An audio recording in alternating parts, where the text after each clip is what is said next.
she said as a teenager, we're distracted. Our minds are distracted to unwanted things and love. And how to bring it back to spirituality. So first of all, anybody here not a teenager? Any of the non-teenagers notice that your mind sometimes gets distracted to unwanted things? I mention that just so you know that this is not an illness of being a teenager. You are not alone here. This is part of the package deal of being human. So don't be too hard on yourself. But the question is fantastic, not only for teenagers, it's fantastic for everyone. How can we take our mind off that which is unwanted and put it on spirituality? Now, you mentioned love, and you lumped it in with these unimportant, unwanted distractions. Now, I understand that when we are young, and even for some people when they're not young, but especially when we're young, the mind tends to be even more preoccupied with what I'm going to call crushes instead of actually love. I know it feels like love. I know it feels like love. In fact, ironically, the love that you feel at your age almost feels stronger even sometimes than love that you feel later. Nonetheless, we're going to call it crushes. Because love is not actually distracting. Love actually is something that fills us and focuses us. When it's a crush, it's distracting. So think of the difference. I'm going to give you two different mental scenarios. Okay? Scenario one says, this love feels so beautiful. So beautiful inside me. And I'm doing my math. I'm doing my reading. I'm doing my chores. And I'm so happy to be doing my math and doing my reading and doing my chores because love makes me happy doing whatever I'm doing. And so I'm doing the dishes and I'm happy doing the dishes because I'm in love. And when I go to pray or I go to meditate, it's so beautiful because I'm already full of love. Okay? That's one option. Option two is, oh my God, he looks so cute today. Oh my God, did he just look at me? Did he look at me? I think he looked at me. Did he actually look at me? Oh my God, no. Was it me or was it her? No, it must have been me, right? Do I have a spot on my face? Oh my God, do these clothes are okay, right? How's my hair? Oh God, I should have really looked in the mirror for longer today. My hair must be a mess. Oh, now he's not looking at me. He's looking at her. That's not fair. Look at me, come on, look at me. Okay, so you see where that gets kind of distracting? Now you sit down to do math and you think, he looked at me today. Maybe he didn't look at me today. Maybe he was looking at her today. Tomorrow, I'm going to wear my pink blouse. Then he'll have to look at me. That pink blouse looks really good. Oh, no, but I forgot. I got ketchup on my pink blouse. Oh, okay. So that is what we'll call distracting. You can see where that doesn't go so well with your math homework. Doesn't go so well with reading. Doesn't go so well with doing the dishes. You find yourself scrubbing the same plate over and over again and you forget you're supposed to be scrubbing the plate. Mom comes in and says, Eddie, what are you doing? You go to pray. You go to meditate. And all you can think is, Oh, I wish I had that pink blouse. That looked so good on me. Why did my best friend have to spill ketchup on it? I've told her 10,000 times not to eat French fries near me. But she was eating French fries near me and she spilled that ketchup. Oh, I'm going to kill her. I need that. So this is distracting. But we're not going to call that love. You see the difference? Okay. And this is a very important difference because love is very beautiful for life. And so you don't want to consider love a distraction. And here's the beautiful thing with love in general.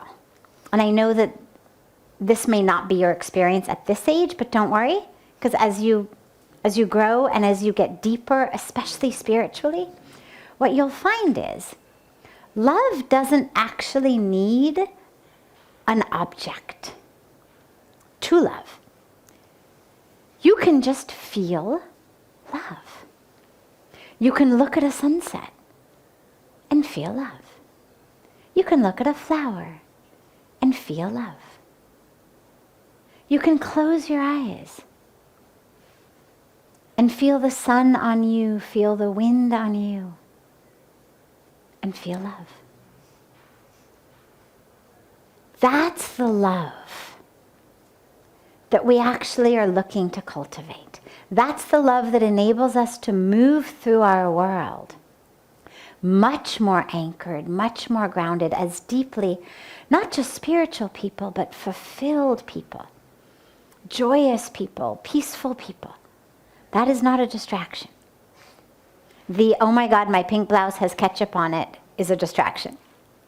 Okay? So, throughout our life, whether we're teenagers or whether we're older, what we have to really ask ourselves is, what is most important for me? Now, you know, or you wouldn't have asked the question in here, you know that that kind of thinking is not really very beneficial for you. That really you want to go more spiritually. What that means is that as you're having those thoughts, you're going to have to stop jumping on them. I always say our thoughts are tickets on vehicles. So if I say to you, okay, guess what? I have for you a first-class ticket to misery. Would you take it? But it's first class. Would you take it? Of course not. Would anybody take a first-class ticket to misery? I mean, however cushy the seat might be or the coupe might be, would anybody take a first-class ticket to misery? Because we know, I don't want to go there. But every time that we allow our minds to have thoughts of jealousy, of comparison, of judgment, of unfulfilled expectations, of all of this stuff, these are actually vehicles that are moving toward misery. But we jump on them. We think that's fun. Fun ride. Along this whole ride, I get to think badly about this one, gossipy about this one. I get to daydream about this. So it seems like a fun ride. And then we wonder, how did I land up in misery? Well, because I jumped on that train or that bus or that airplane. So this is where now we have to realize, okay, what kind of thoughts am I having? And how can I not have the thoughts that are taking me where I don't want to go? The first step is you recognize them, and you try to recognize them as soon as possible. Not 20 minutes later when you're already kind of far away. But the minute that it starts, and you'll get better at it, it's a habit, it's a practice, you'll get better. The minute the mind will start kind of shifting into its daydreamy mode, or its judgment mode, or its you'll never become anything in your life mode, or your this whole thing is stupid mode, or I hate everybody mode, or life isn't fair mode, or whatever mode you tend to get into. as it starts, you'll recognize it. Long before it has gotten you in its whirlpool. Long before you're already drowning. And you'll be able to say, I know where this ends up.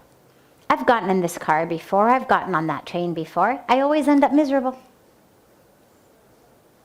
इस बार मैं नहीं बैठूंगी. I'm not going. I can see it. I know where it's going. I'm not getting on. And you can just wave to it. Bye. Let it pass. Give your mind something else to think about. This is the power and the benefit of having a mantra, of having a prayer, of thinking about God, is the mind needs something to do. And so if we want it to stop doing what we don't want it to do, we have to give it something else. If you've got a new puppy dog, and it's running everywhere and biting everything and eating everything and peeing everywhere, you can't just say, don't run, don't play, don't bite, don't pee. That's what it does. It's a puppy dog. Instead, over here in this corner, you give it a toy that it likes to play with. You put some newspaper down so it can pee. You put some food. So everything that it wants is all the way over there. And you know now it's going to stay in its corner. It's not about stop being a puppy dog. You're not going to kill the puppy. You just want it to stop peeing on the couch and ruining the couch and biting things and whatnot. So you give it something else to do in some other place. Same thing with the mind. It's not about killing it. It's not about hating it. It's just about saying, chalo, do it over here. Do this instead. Now the benefit, though, of spiritual thinking, the benefit of a mantra is, unlike your dog that just is peeing in a different place, this actually is going to also change you and transform you inside. It will actually also get you closer to God. So it has two benefits. One benefit is it stops your mind from doing nonsense. Number two benefit, though, is it actually is its own vehicle. And it's a vehicle going exactly where you want to go.